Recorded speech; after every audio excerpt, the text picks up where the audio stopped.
આ લોકોના મકાન તોડીને પબ્લિકને બે ઘર કરીને રસ્તા પાડવાના ને આ રસ્તો નહીં સામે આ રસ્તો છે કે નહીં જવા માટે પબ્લિકને તો આ એને શું કરવું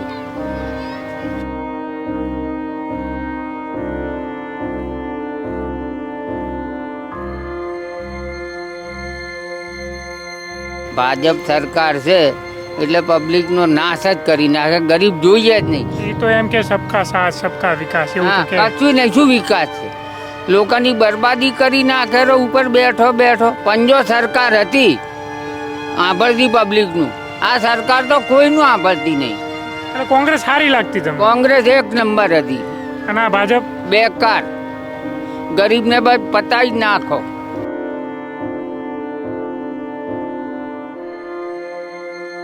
તો આ જે મકાન પડી ગયા એ પછી તમે કેવી રીતે રહો છો અહીંયા ક્યાં છો તમારું ઘર ક્યાં છે અહીંયા અમારે બાંધેલું હતું પણ એ બી તોડી કાઢ્યું છે અને એમ કીધેલું છે કે અહીંયા ને જેટલી વાર તમે લોકો બનાવશો ને એટલી વાર કે પાડી દેવામાં આવશે એટલે મતલબ મીણિયા પણ નહીં બાંધવા દઈએ હા એમ કે છે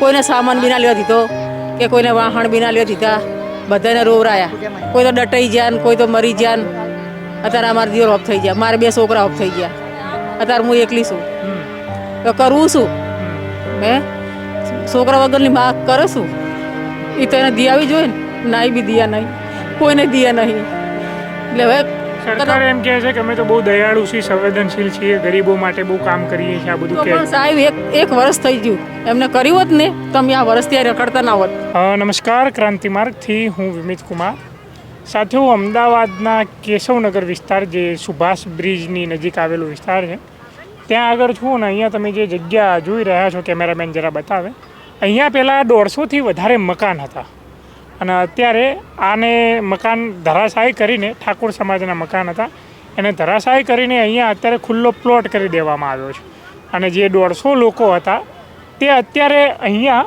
કેવી પરિસ્થિતિમાં જીવી રહ્યા છે એમના મકાન તો પાડી દેવામાં આવ્યા અમદાવાદ મ્યુનિસિપલ કોર્પોરેશન દ્વારા એસ્ટેટ વિભાગ દ્વારા પણ ત્યારબાદ એ લોકો અત્યારે કેવી રીતે જીવી રહ્યા છે તમે જોઈ લો કે મીણિયા બાંધીને અહીંયા લોકો રહી રહ્યા છે આ બાજુ બતાવો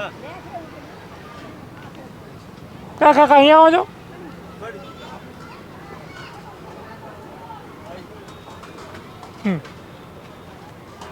શું છે કાકા આ શું છે બાથરૂમ ટાઈપ આ બાથરૂમ બનાવ્યું છે આ બાથરૂમ અચ્છા તો આ તો ઠંડીમાં આ તો નાવા આવી ઠંડીમાં અહીં તો કોઈ બીજી સુવિધા પણ નથી કશું નહીં સાહેબ ટાઢી મને છે આમાં બચ્ચા મોજા થાય પાછળ લાવે ને પાછળ ખોય શું હાલત જ નહીં છે ખોય હવે અલગ અલગ કેટલા ઝૂંપડા બાંધ્યા આ લગભગ કેટલા છે જાણ ભાઈ બોલો તો આશરે આશરે તો 150 200 250 જેવો તો સાહેબ આ ઝૂંપડા બાંધ્યા એમ ઓહ.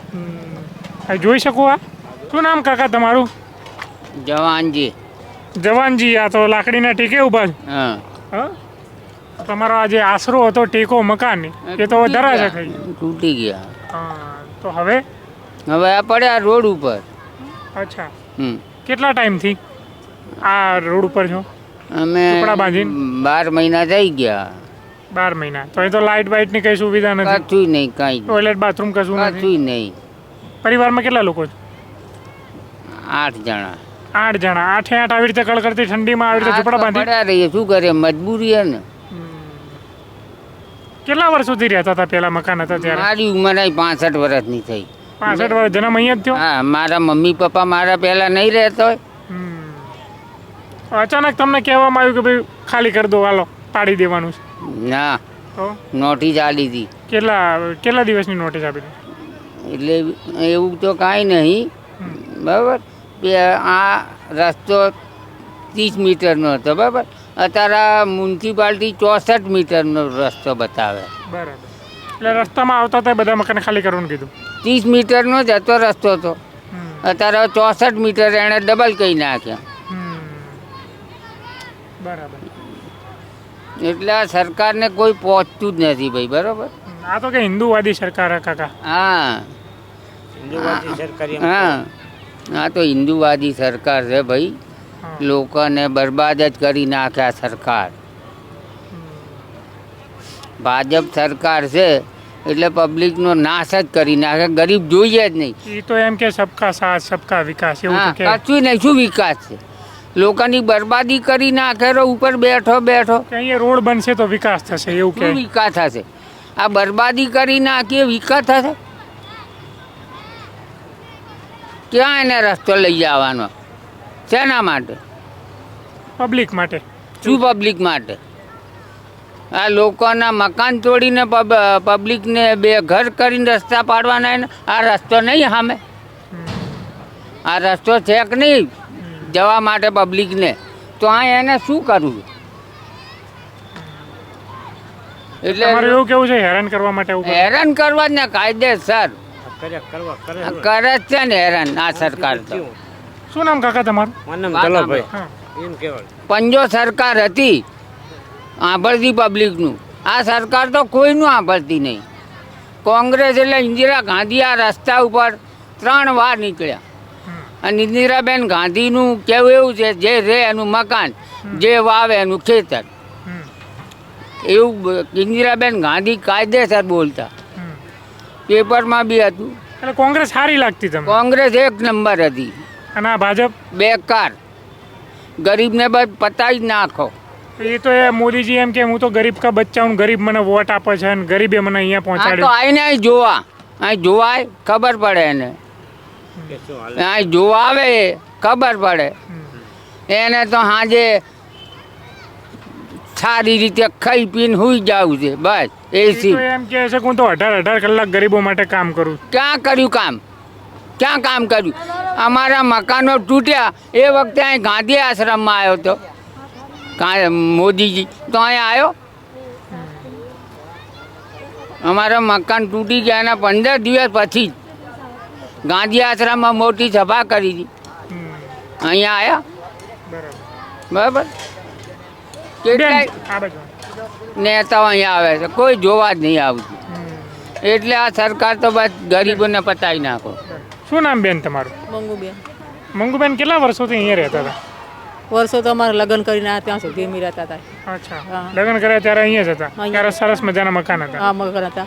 અચાનક સરકારને એવું શું સૂઝ્યું કે એમને એવું લાગ્યું કે ભાઈ એવા એ પાડી દેવા જોઈએ? શું લાગે હવે છે? એવી તો શી ખબર, પહેલાં તો કોઈને કશું કરતા નહોતા અને પાડતા બી નહોતા. એવા અચાનક આવ્યા ને તો એ બે વખત અરજી આલી અને પછી પાડી નાખ્યા. બરાબર. કોઈને સામાન બી ના લેવા દીધો કે કોઈને વાહણ બી ના લેવા દીધા. બધાને રોવરાયા. કોઈ તો ડટાઈ ગયા ને કોઈ તો મરી ગયા ને. અત્યારે અમારા દિયર ઓફ થઈ ગયા, મારે 2 છોકરા ઓફ થઈ ગયા. અત્યારે હું એકલી છું. હમ. તો કરવું શું? હમ. હે છોકરા વગરની માં કરે શું? એ તો એને દિયાવી જોઈએ ને, નાઈ બી દિયા નહીં, કોઈને દિયા નહીં. એટલે હવે સરકાર એમ કહે છે કે અમે તો બહુ દયાળુ છીએ, સંવેદનશીલ છીએ, ગરીબો માટે બહુ કામ કરીએ છીએ, આ બધું તો કે પણ સાહેબ એક વર્ષ થઈ ગયું એમને કર્યું હોત ને, તમે આ વર્ષ ત્યાં રખડતા ના હોત. કાંક ને કાંક તો કરીને હાલત મકાન હાલત. જેના પાસે પૈસા છે એ લેશે, નથી એને શું કરવાનું? એ શું કરશે? પૈસા નહીં શું કરશે? છોકરા નહીં, ઘરવાળા કંડા થઈ ગયા, સોડી હવના હારે જતી રહી, તો બૈરે શું કરે? બૈરે કન રૂપિયા તો હોવા જોઈએ ને. અત્યારે બંગલાના કામ કરીને તો ખાતા હોય. એટલે તમે બંગલે વાસણ ઘસવાના એ બધા કામ કરો, કપડાં ધોવાના, ઓ આ બધા મોટા ભાગે એ જ ધંધા બધા કામ કરતા હોય. કોઈ એમ નહીં કે ઘેર લેડીઝ રહેતી હશે, કોઈ રસોડાનું કામ કરે, કોઈ બંગલાનું કામ કરે, પણ કામ કરીને જ ખાય. ઘણા છોકરા દારૂ પીને મરી જાય, ઘણા તો બજારે કંઠા બુઢા હતા એ બી મરી ગયા. આ ઘર પાડ્યા ને એટલે અડધા તો ગભરાઈને મરી ગયા. તાના તો 10-15 છોકરા જતા રહ્યા, 10-15 ડોહા થઈ જતા રહ્યા, એ બી નહીં રહ્યા. અહીંયા બેન કેટલા ઝૂંપડા બાંધીને કેટલા લોકો રહેતા હશે અહીંયા આવી રીતે? આ મીણિયાના જે પતરાના ઝૂંપડા બાંધીને, વાંસના ઝૂંપડા બાંધીને હશે ને 200-300 ઘર તો હશે જ ને આપણે. 155 મકાન. શું કહો કાકા? કેટલા? 155 મકાન અહીંયા ઝૂંપડા બાંધીને રહેતા હતા. બરોબર. આ લોકો નાશ કરી નાખ્યો. બીજી વાત આ બીજું, અમે એ લોકો પાસે બહુ હાથાજોડી કરી કે સાહેબ અમારી 23 તારીખમાં મુદત છે. 23 તારીખે કોર્ટમાં મુદત છે. હા, હાઈકોર્ટમાં. થોડો દિવસ રેમ કરો, અમારો જજ સાહેબ ચુકાદો આપશે તો અમે હટી જઈશું અહીંથી. બરાબર. એટલે તમે ગરીબો જો વિચારો, આ ગરીબો છે છતાંય એમને છેલ્લે ભરોસો તો ન્યાયતંત્ર ઉપર છે. એ એમ કહે છે કે 23 તારીખે એમની મુદત છે, 23 જાન્યુઆરીએ, કે આ અહીંયા જેમના મકાન પાડ્યા એ બાબતે એમનું એવું કહ્યું છે કે ત્યાં સુધી તો રાહ જુઓ, ત્યાં પછી જો એ કહે છે કોર્ટ તો અમે એ માનીશું, અને પછી અહીંથી હટવાનું કહેશે તો હટી જશું. એટલે એમના ન્યાયતંત્ર પર ભરોસે છે, પણ આ જે અધિકારીઓ છે એ ન્યાયતંત્રના કાં તો સીધા શેદ ઉડાડતા હોય. જી કાકા. બરોબર. અમારી મુદત પહેલાં અમે આ લોકો આવી ગયા હર વખતે. પહેલી વખતે આવું કર્યું હતું. પહેલી વખતે અમારા પાકા મકાન તોડ્યા એ વખતે આવી રીતે જ કર્યું. અમારી કોર્ટમાં 2-5 દિવસ જ બાકી હતા એ વખતે બી. એટલે મુદતના 2-5 દિવસ બાકી હોય ત્યારે એના આવે. પહેલાં જ આ લોકો આવી જાય. હા, બરાબર. બરોબર. અને સરકારી વકીલ એવું કહે કે પ્લોટ એકદમ ખાલી પડ્યો, કશું ખાલી નહોતો. બરાબર. બધા તંબુ જ હતા છેક સુધી. બરાબર. તો વાત આપણો મોટા, હા, અમારા ન્યૂઝ તો આવતા જ નહીં. બરાબર. તમારા ન્યૂઝ આવશે કાકા. જી, શું નામ બકા તારું? મારું નામ હિના છે.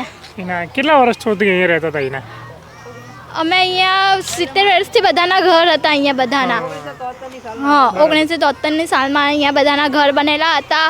અત્યારે અને વર્ષ થઈ ગયું છે, ઘર પડી ગયા છે, બધાને કોઈ ઘર આપ્યું નહીં. હજુ ઘર આપવાનું તો કહે છે, પણ એની માટે હે ને પૈસા ભરવાના છે એ 4 લાખ રૂપિયા. પણ અમે 4 લાખ રૂપિયા લાવીએ ક્યાંથી?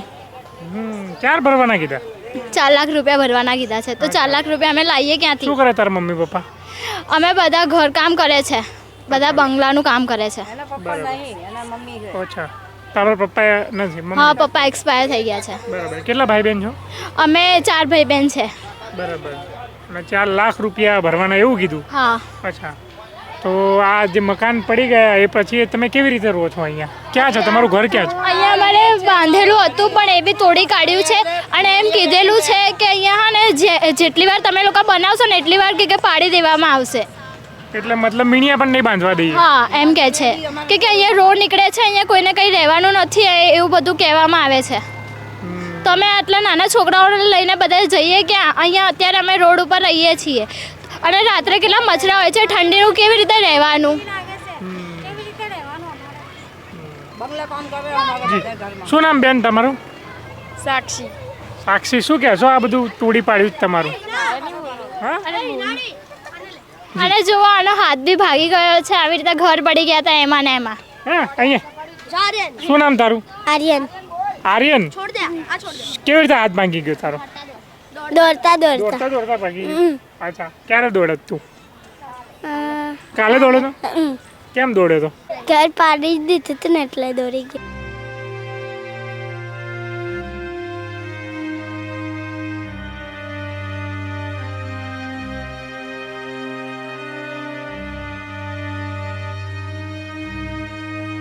હા, તમે હાલ જ જોઈ શકો છો કે અહીંયા બાથરૂમ છે. બાથરૂમની બહાર પાછા વાસણ ઉટકવાનું કામકાજ ચાલે છે. અને આ જે મકાન પડી ગયા એ બાદ આ લોકો કેવી રીતે રહે છે? શું નામ બેન તમારું? પૂજાબેન. પૂજાબેન, કેટલા વર્ષોથી અહીંયા રહેતા હતા? પહેલાં મકાન હતા તમારા? 70 વર્ષથી રહેતા. તમારો પરિવાર 70 વર્ષથી અહીંયા રહેતો હતો, બરાબર? તમે લગ્ન કરીને આવ્યા ત્યારે તો સરસ મજાના મકાન હશે? હા, સરસ હતા મકાન. હવે મકાન પડી ગયા પછી કેવું લાગી રહ્યું છે તાર? શું આવી ઝૂંપડીમાં રહો છો? જી, શું નામ ભાઈ તમારું? કમલેશ. કમલેશભાઈ, પહેલાં તો અહીંયા પાકા બાંધકામવાળા મકાન હતા અને અત્યારે હવે મીણિયા બાંધીને રહેવું પડે છે. શું કહેશો? શું કહેવું હવે? આ જોઈ લો, આ નજારો તમે કાંઈ કહેવા જેવું જ નહીં હવે. બીજું તો શું કહેવાનું? એ તો લાઇટની પણ સુવિધા નથી અહીંયા. કશું જ નહીં, પાણીની સુવિધા નહીં, ટોયલેટની કોઈ સુવિધા નહીં. 1 વર્ષથી કોઈ સુવિધા નહીં. બધાને એક ખબર. વર્ષથી તમે આવી રીતે રહો છો? 1 વર્ષથી અચ્છા. બધાને ખબર જ છે. અચ્છા. મોટા મોટા અધિકારીઓ બધાને ખબર છે. અચ્છા, આ બધા જ ઠાકોર સમુદાયના લોકોના બધા મકાન? ઠાકોર સમાજ છે. અચ્છા, તો પેલા તમારા ઠાકોર સમુદાયના નેતાઓને કેમ નથી પકડતા? તમે આવી રીતે જીવી રહ્યા છો, તમે એ મોટા ઉપાડે નેતા તો બની જાય છે તમારા વોટ લઈને, પણ એમાં વાત કેમ રજૂઆત નથી કરતા? હવે એમને સમજવું પડે. અમે તો જઈએ છીએ પણ એ નહીં સમજતા. હવે શું કરીએ? અલ્પેશ ઠાકોર છે, બીજા બધા ઠાકોર સમાજના નેતાઓ છે. ઘણા છે પણ શું કરીએ? હવે જેમની ઈચ્છા હોય એ કામ મદદ કરે છે, જેમની ઈચ્છા નહીં એ નહીં કરતા. એમની ફરજમાં આવે છે તેમ ફરજમાં છતાં. તો આવે પણ બીજું શું કરીએ? આપણે ફોર્સ ના કરી ગઈએ. એમની ઈચ્છા હોય તો કરે મદદ. આપણે કોઈના વિરુદ્ધ જતા એ તો નહીં. સરકારમાં બેઠા છે, સરકારની પાર્ટીમાં બેઠા છે. એ તો તમારી ભલે અહીંયા ના આપે તો કંઈ નહીં, બીજી કોઈ જગ્યાએ આ મદદ કરી શકે મકાન અપાવવા માટે. એ તો એમનો વિષય છે મદદ કરવાનો. તો બરાબર. આપણે તો જઈને વાત કરી હતી પણ હવે વિચારી જોઈએ કરવું એ તો.